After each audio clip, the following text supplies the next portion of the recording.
Breaking news, Belgium, tinabla ang Ukraine, EU, nagpapanik na, at Russia, inaarmasan ang Iran.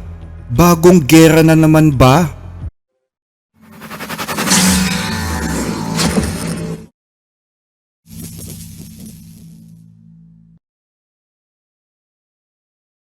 Noong October 23, isang panibagong package ng mga sanctions ang ipinataw ng EU laban sa Russia. Layunin ng mga sanctions na ito na pahinain ang energy, banking at trade sector ng Russia na pinaniniwalaan nilang source of income daw ni Putin para maipagpatuloy ang gera laban sa Ukraine. Pero habang init na init ang EU na bugbugin ang Russia ng mga sanctions, isang bagong trahedya naman ang tila kinakaharap ng Ukraine ngayon na ipinagdidiwang ni Vladimir Putin. Naniniwala si Putin na ito na ang katapusan ng Ukraine at ang EU ay nagpapanik na dahil dito.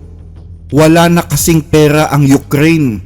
Humihingi na sila ng dagdag na loan sa International Monetary Fund or IMF na nagkakahalaga ng $8 billion.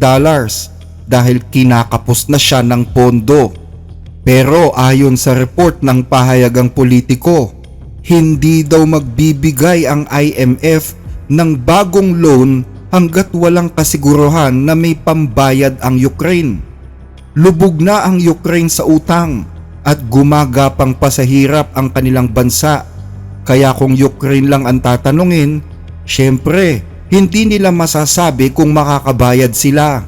Halos wala ng laman ang kabangyaman nila dahil sa gera, kaya kailangan ni Zelensky ng tulong ng EU para masiguro sa IMF na makakabayad sila ng utang. Bilang tugon, siniguro naman ng EU sa IMF na makakabayad ang Ukraine dahil pipilitin daw nilang makuha ang mga frozen assets ng Russia na nagkakahalaga ng 200 billion euro bilang collateral dito. Pero kung hindi man daw nila makuha ang mismong principal asset, kukunin daw nila ang mga interes na kinikita ng mga assets na ito. Ito daw ang magsisilbing danyos perwisyosos ng Russia sa gulong dinala nito sa Ukraine. Ibig sabihin, gustong ipakita ng EU sa IMF na may darating na pera para sa Ukraine kaya huwag itong mag-alala.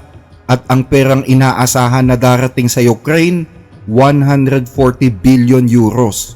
Kung ikaw ang pinuno ng IMF, matutukso ka sigurong magpautang lalo't ganito kalaki ang perang darating sa papautangin mo. Pero alam nyo ba na nag-aalangan ang IMF at parang ayaw nitong magpautang sa Ukraine? Bakit? Dahil yan sa bansang Belgium. Ayaw kasi ng bansang Belgium na makialam sa mga frozen assets ng Russia. Kahit pa sa mga interes na kinikita ng mga assets na ito. Mahalaga ang pirma ng Belgium para ma-release ang mga frozen assets o ang mga kita nito dahil nasa kanilang bansa mismo ang pinakamalaking porsyento ng mga assets na nagkakahalaga ng 190 billion euro. Oo, nasa kanilang bansa ang pinakamalaking bulto ng assets kaya't nakadepende sa kanila kung i-release ang mga perang ito. Bukod pa dyan, nasa bansang Belgium din ang opisina ng Euroclear na siyang tagapag-ingat ng mga assets ng Russia. Bago kasi magsimula ang digmaan sa Ukraine noong 2022, nag-invest ang Russian Central Bank ng malaking halaga sa Euroclear sa Belgium. Investment ito ng Russia para pampautang sa mga kumpanya sa Europe. At syempre, may kita ang Russia sa mga interes nito. At syempre, kumikita rin ang Belgium dahil sa mga tax nito. At kahit naka-freeze na ito, kumikita pa rin ang Belgium dahil patuloy pa rin ang interes. Gusto sana ng EU na makuha ang mga interes na yan para maipautang sa Ukraine kahit hindi na yung mismong principal. Pero sa international law, hindi basta-basta ang pagkuha ng mga frozen assets. Kahit pa ang mga kinikita nito dahil technically pag-aari pa rin yun ng owner. Gray area ito ika nga.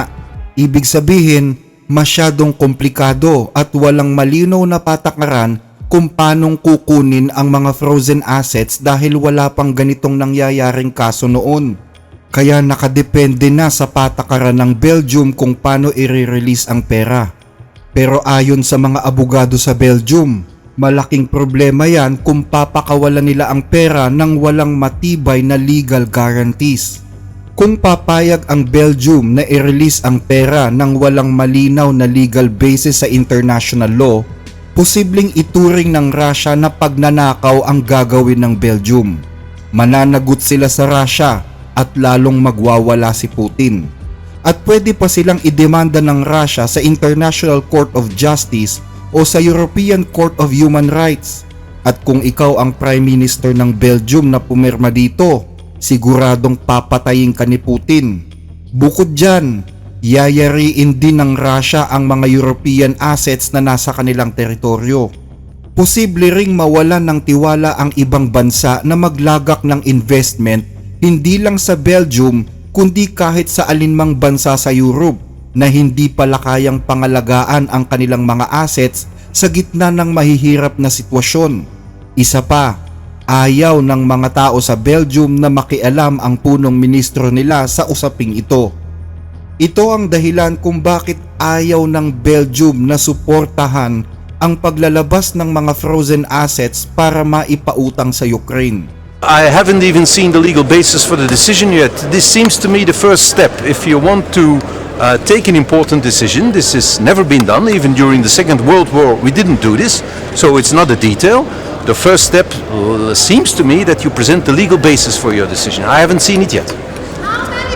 Kung tumutulong man ang Belgium sa Ukraine, galing yan sa mga tax na kinakaltas sa interes. Dahil dito, ayaw ng IMF na magpautang na ng dagdag na pera sa Ukraine. Ano nga naman ang collateral na makakabayad ang Ukraine, gayong yung paparating daw na pera sa Ukraine ay hindi pa pala sigurado. Kung ikaw ang head ng IMF, magpapautang ka ba sa ganitong sitwasyon? Siyempre hindi. Magpapautang ka ba sa isang taong bangkarote na? Siyempre hindi. Hindi naman kasi institusyon ng kawang-gawa ang IMF. Dahil dito, nagkakalabuan at tila paralisado ang iyo ngayon.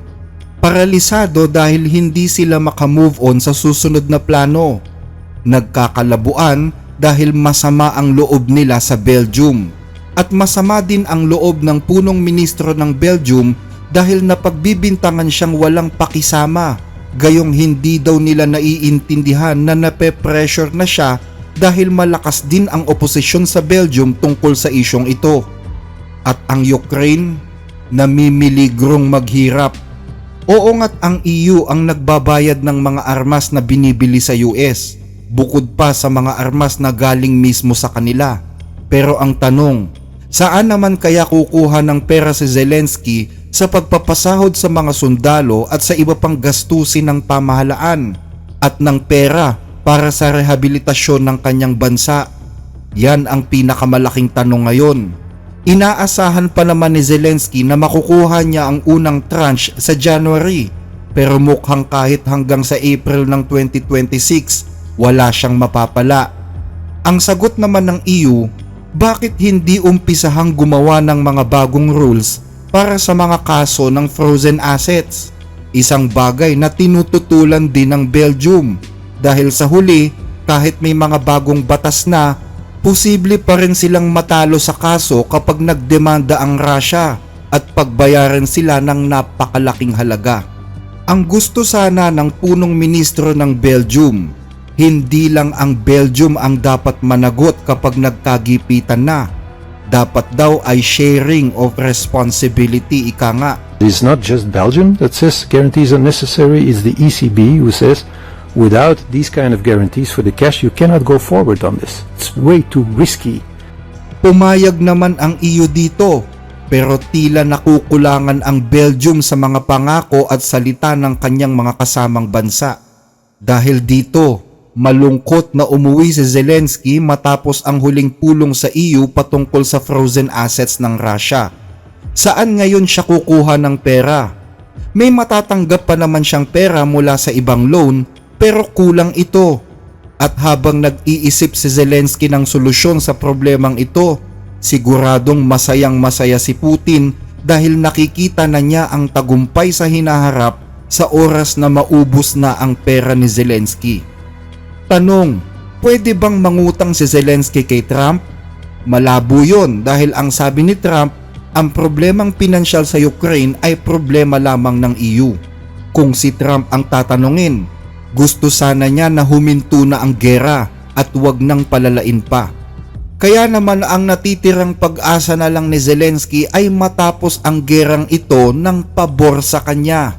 Dahil pag nagkaganon, sisingilin nila ng danyos perwisyos ang Russia, isang bagay na tila malabo pa sa suka na mangyari ngayon.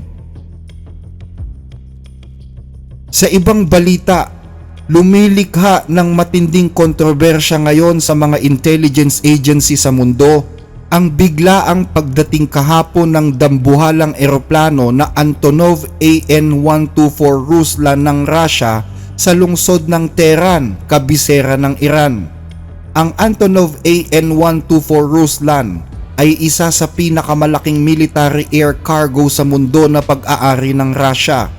Ang nasabing flight ay dumating sa Tehran nang wala man lang daw abiso mula sa Iran o sa Russia. Marami ang nagulat nang bigla itong dumating sa Iran. Bagaman walang opisyal na anunsyo ang dalawang bansa kung para saan ang flight na yon, naniniwala ang mga eksperto na isa na naman itong operasyon ng paglilipat ng mga armas mula sa Russia papuntang Iran. At may kinalaman sa muli na namang lumalalim na military cooperation ng dalawang bansa. Ayon pa sa mga eksperto, posibleng simula na naman ito ng pagsasaayos ng balance of power sa Middle East, lalo't umiinit na naman ang sitwasyon doon dahil sa mga panibagong aksyon ng Israel sa mga Hezbollah sa Lebanon. Lumapag ang nasabing eroplano sa Tehran noong November 2 at malakas ang paniniwala ng marami na bahagi ito ng serye ng mga palihim na pagdating ng mga Russian airplane sa Iran.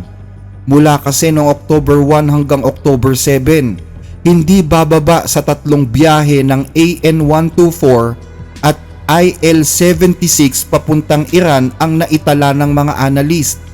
Galing ang mga eroplanong ito sa mga lungsod ng Irkutsk, Moscow at Ulyanovsky, mga lugar kung saan may mga kilalang pabrika ng armas ang bansang Russia. Lumabas din sa satellite imagery na may kakaibang aktibidad na nangyayari sa paliparan ng Mehrabad. Mga truck ng gasolina at kargamento ang nakapaligid sa eroplanong pag-aari ng Russia na binabantayan ng mga tauhan ng Iranian Revolutionary Guard. Kasunod nito, October 13 at 23, mayroon ding napaulat na pagdating ng mga eroplanong galing sa Russia na naglalaman ng mga piyesa para sa S-400 Air Defense System na galing sa planta ng Almaz-Antey sa Ulyanovsky. At kasunod pa nito, mayroon ding mga delivery na dumating sa Iran mula sa Russia noong October 30 at November 1 kung saan ng mga araw na yun din nagsasagawa ang Iran ng mga testing ng kanilang ballistic missiles. Dahil dito, lalong lumakas ang mga spekulasyon na may mga programa na namang nabubuo para palakasin ang sandatahan ng Iran. Dagdag pa, ang ganitong mga aktibidad ay kaparehong-kapareho ng lihim na pagtatransfer ng Russia ng mga S-400 battery at Su-34 bomber sa Syria noong 2015 hanggang 2017. Ayon sa Internal Defense, posibleng kasama rin sa mga kargamento ng AN-124 ang Yak-130 trainer jets, electronic warfare pods at mga piyesa ng Fatah 110 at Khaybar Shekan missiles. Ang mga Yak-130 ay ginagamit para sanayin ang mga piloto bago magpalipad ng Su-35. Habang ang mga EW system ay makakatulong naman para guluhin ang operasyon ng US MQ-9 Reapers at Israeli ATAM EAWNC aircraft. Kung matatandaan, Noong nakaraang buwan ay nag-leak ang isang sikretong dokumento mula sa kumpanyang Rostec, ang kumpanyang pandepensa ng Russia. Batay sa dokumentong ito, naghahanda ang Iran na bumili ng dose-dose ng Sukhoi Su-35 fighter jets mula sa Moscow. Ito daw ang pinakamalaking arms deal ng Russia mula nang atakihin nila ang Ukraine. Kasabay nito ay bibili din daw ang Iran ng 48 Su-35 na eroplano sa Russia. Gagawin ito ng Iran matapos malantad sa buong mundo ang kahinaan ng kanilang Air Force sa katatapos lang na 12 days war ng Iran at Israel noong Hunyo. Ang pag-upgrade sa makabagong Su-35 fighters ang magpapalakas sa kakayahan ng Iran na pigilan ang mga susunod na pag-atake at ipagtanggol ang mga mahalagang lugar.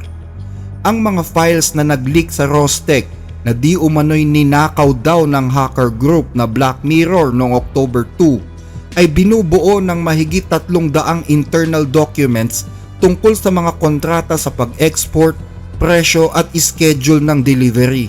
Ang mga screenshots ng mga dokumentong ito ay kumakalat ngayon sa X na dating Twitter, Telegram at OSINT or Open Source Intelligence Communities. Ayon sa mga report ng Army Recognition at Defense Security Asia, ang customer code na 364 na lumitaw sa mga papeles ay tumutukoy sa Iran at nagpapahiwatig ng posibleng pagbili nito ng 48 Su-35 multi-role fighter jets. Batay sa mga dokumento, ang kasunduan ay may halagang $686 million at ang paghahatid ng mga eroplano ay gagawin by schedule sa loob ng 16 hanggang 48 buwan. Kasama sa programa ang Kibini M Electronic Warfare System para sa mas mahusay na depensa at countermeasures. Bagaman hindi pa napapatunayan ang mga materyales, sinabi ng Army Recognition na ang format at wika ng mga dokumento ay halos kaparehong-kapareho ng mga tunay na file ng Rostec. Noong buwan ng September, tumanggap din ang Iran ng batch ng mga Russian MiG-29 fighter jets na mas nagpalakas sa kanilang Air Force. Bagaman walang opisyal na kumpirmasyon mula sa Russia at Iran patungkol sa mga arms deal na ito, matatandaan na noong January 17, 2025, pumirma si Russian President Vladimir Putin at Iranian President Masoud Pezeshkian sa tinatawag na Iranian-Russian Treaty on Comprehensive Strategic Partnership na magpapalakas ng kanilang military and political partnerships. Saklaw ng kasunduang ito ang kooperasyon sa depensa, teknolohiyang militar at intelihensya, gaya ng joint training and sharing of information. Pero hindi kasama sa kasunduang ito na tutulong ang isa kapag inatake ng kalaban ang isa, gaya ng ginawa ng North Korea sa Russia sa gitna ng gera nito sa Ukraine.